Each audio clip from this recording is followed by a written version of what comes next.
Okay, before you all absolutely flame me in the comment section, I just want to say I started watching The Owl House this summer just after the season 2 finale, and I am very upset at the fact that I didn't start watching this sooner. This show is incredible and is easily one of my favorite shows ever made. In fact, I believe that the premature cancellation of this show is absolutely bonkers. Disney really went, a successful show? I can easily change that. Animated films are not for adults. Are you serious? Disney, I thought money was the one thing you actually appreciated. That being said, I want to look at the bright side and give my thoughts as to why I think that the Owl House being shortened was somewhat good, at least for the plot and its progression. Oh, and spoilers, obviously.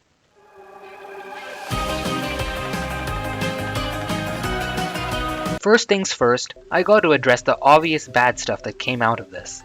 For those of you who didn't know, The Owl House was supposed to get 3 seasons with about 20 episodes per season, each about 22 minutes long. But as you probably now know, Season 3 has been shortened to 3 45-minute specials.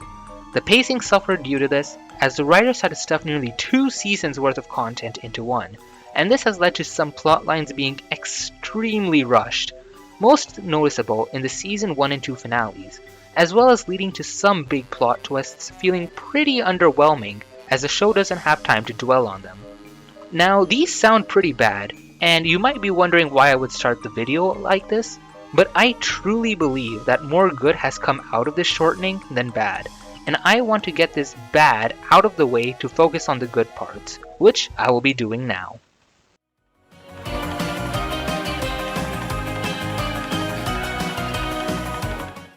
If you really like Season 1, then it's best you be mentally prepared, as I have some strong opinions on it.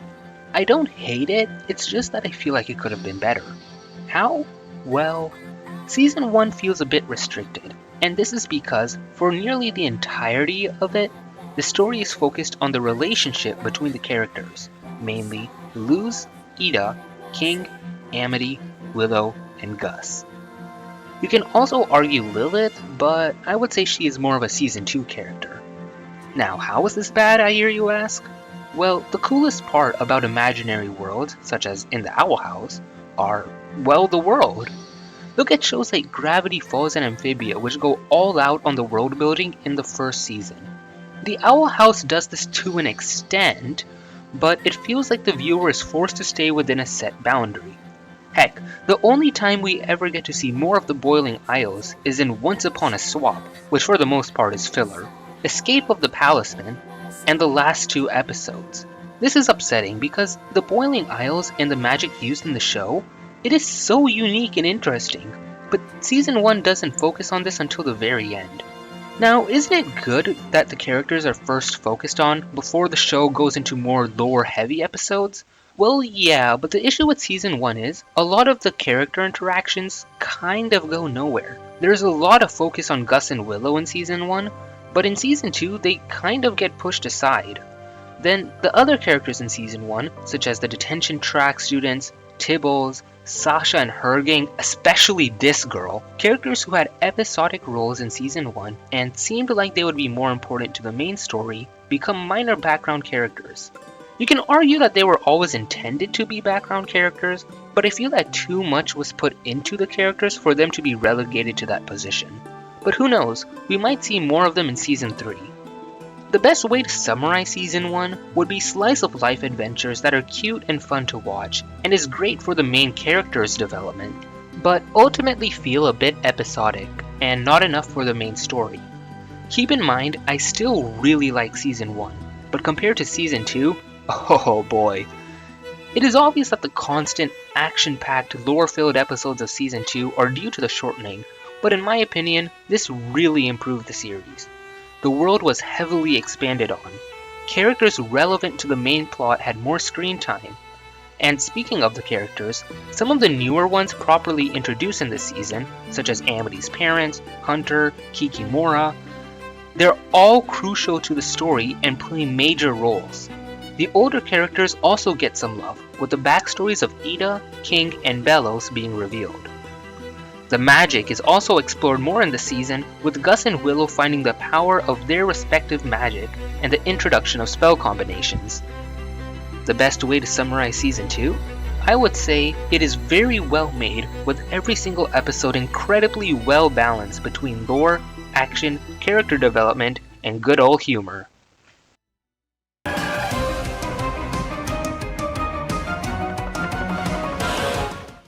This next part has a lot of speculation and personal opinion, so there is a good chance what I'm about to say can just be flat out wrong.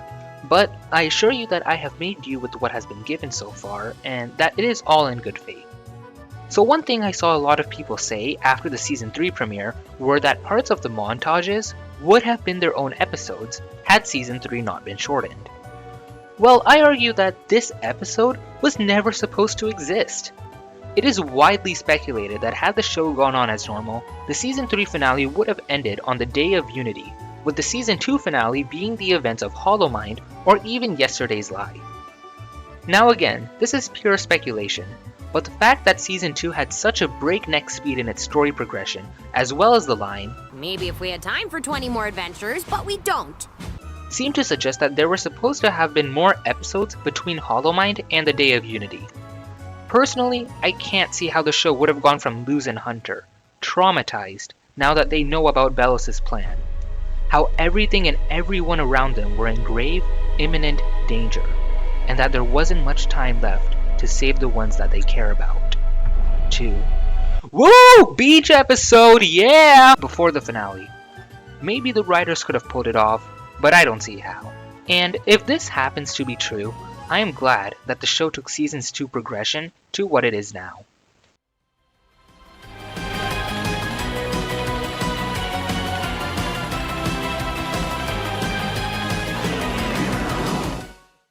Imagine for a moment that the series went as planned, and that the final episode was the Day of Unity, and Belos is defeated. The story ends with Luz either going to the human realm, staying in the demon realm, or learning to travel between both.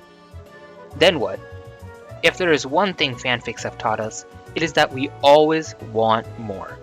We would have wanted a spin-off or a short series about pretty much anything in the show, but I feel that the characters going to the human realm would have been pretty high on the list. Well, now we don't have to imagine it, because it really happened. The writing team still managed to tell the tale of the Day of Unity, most probably as intended, just not as fleshed out, and then went, "Beck it, let's add some more." Dana and her team have somehow added more content to the series despite getting cut. Keep in mind, they didn't have to do that. They still could have made the Day of Unity the very last episode of Season 3, but they chose to do more, and I really admire them for that. Speaking of content, Dana has publicly said that the Collector was an initial idea that was put aside, but thrown back in after the series was shortened, and I feel that was a very good call. Let's be real, we all know that the good guys will eventually win. That's just how it goes. What makes it so entertaining is seeing what it takes to achieve it, what sacrifices the characters have to make, how the hero and villain outsmart each other. After Season 2, we don't know what the Collector's plans are. We don't know how he is going to fit into the story, and I find that to be a perfect wild card of character.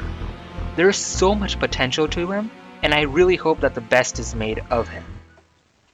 Another nice thing about this episode is that Camila and V got some more love.